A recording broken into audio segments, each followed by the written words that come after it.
Hello friends, जय माता दी। कैसे हैं आप सब। दोस्तों, करवा चौथ के बाद कार्तिक कृष्ण अष्टमी को होई अष्टमी का व्रत रखा जाता है। इस व्रत में होई माता की पूजा की जाती है। माताएं ये व्रत अपनी संतान की खुशी और उनकी दीर्घ आयु के लिए करती है। और होई अष्टमी के दिन व्रत के साथ साथ व्रत की कथा भी सुनने का विधान आता है। तो आइए होई अष्टमी की व्रत की कथा प्रारंभ करते हैं। बहुत समय पहले की बात है। एक साहूकार था जिसके 7 बेटे और 7 बहुएं थी। दीपावली से पहले कार्तिक अष्टमी को सातों बहुएं अपनी इकलौती ननद के साथ जंगल में जाकर मिट्टी खोद रही थी। वहां स्याऊ की मांग थी और मिट्टी खोदते समय ननद के हाथ से स्याऊ का बच्चा मर जाता है, जिससे स्याऊ माता बहुत नाराज हो जाती हैं और बोलती है कि मैं तेरी कोख बांधूंगी।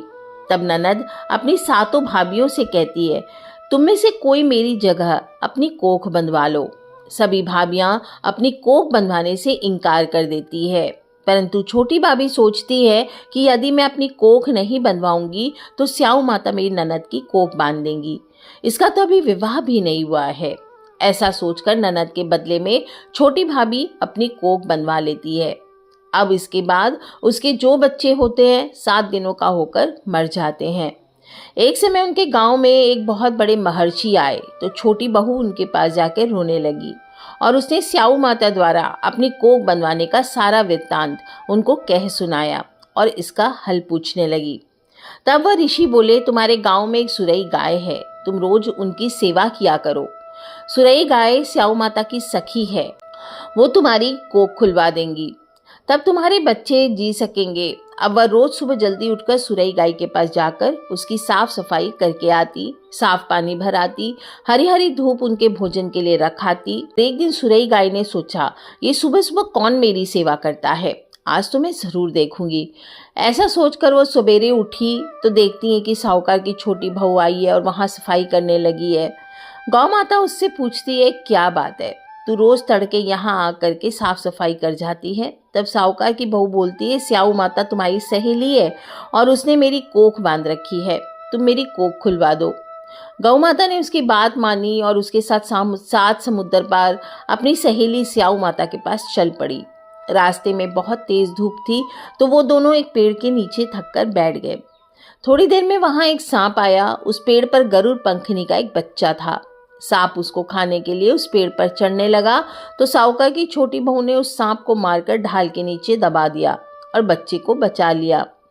थोड़ी देर में गरुड़ पंखनी आई और वहां खून देख करके वह साहूकार की बहू को चोंच मारने लगी। तो साहूकार की बहू बोली, मैंने तेरे बच्चों को नहीं मारा है बल्कि उसे सांप से बचाया है। और ये सुनकर गरुड़ पंखनी बोली, मांगो तुम क्या मांगती हो। तब वह बहू बोली, 7 समुद्र पार स्याऊ माता रहती है, तुम हमें वहां पहुंचा दो। तब गरुड़ पंखनी ने दोनों को अपनी पीठ पर बिठाकर स्याऊ माता के पास पहुंचा दिया। स्याऊ माता उनको देखकर बोली, आओ बहन, बहुत दिनों से आई हो। फिर कहने लगी, बहन मेरे सिर में जुएं पड़ गई है। तब सुरई के कहने पर साहूकार की बहू ने उसकी सारी जुएं निकाल दी। इस पर स्याऊ माता प्रसन्न होकर बोली, तूने मेरे सिर में बहुत आराम दिया है, इसलिए तेरे 7 बेटे और 7 बहुएं होंगी। तब वह बोली, मेरे तो एक भी बेटा नहीं है, 7 बेटे कहाँ से होंगे। स्याऊ माता बोली, अब तो वचन दिया है तो तेरे 7 बेटे जरूर होंगे। तब साहूकार की बहू बोली, माता मेरी कोख तो आपके पास बंद पड़ी है। ये सुनकर स्याऊ माता बोली कि तूने तो मुझे ठग लिया बेटी, जा तेरे घर जा, तुझे 7 बेटे 7 बहुएं मिलेंगी। तू जाकर होई अष्टमी का व्रत कर, पूजन कर, 7 होई बनाकर 7 कढ़ाई चढ़ा और होई माता का उद्यापन कर। ये सुनकर वो अपने घर वापस लौट आई और वहां आके देखती है तो उसके 7 बेटे और 7 बहुएं पड़े हैं और वो बहुत खुश होकर के उसने 7 होई बनाकर 7 कढ़ाई करी, होई अष्टमी का व्रत किया और उद्यापन किया। हे होई माता, जैसी कृपा आपने साहूकार की छोटी बहू पर करी, वैसे ही इस कथा को सुनने वाले, हुंकारे बनने वाले सभी पर अवश्य करना। बोलिए होई माता की जय। कथा यही संपूर्ण होती है। जय माता दी।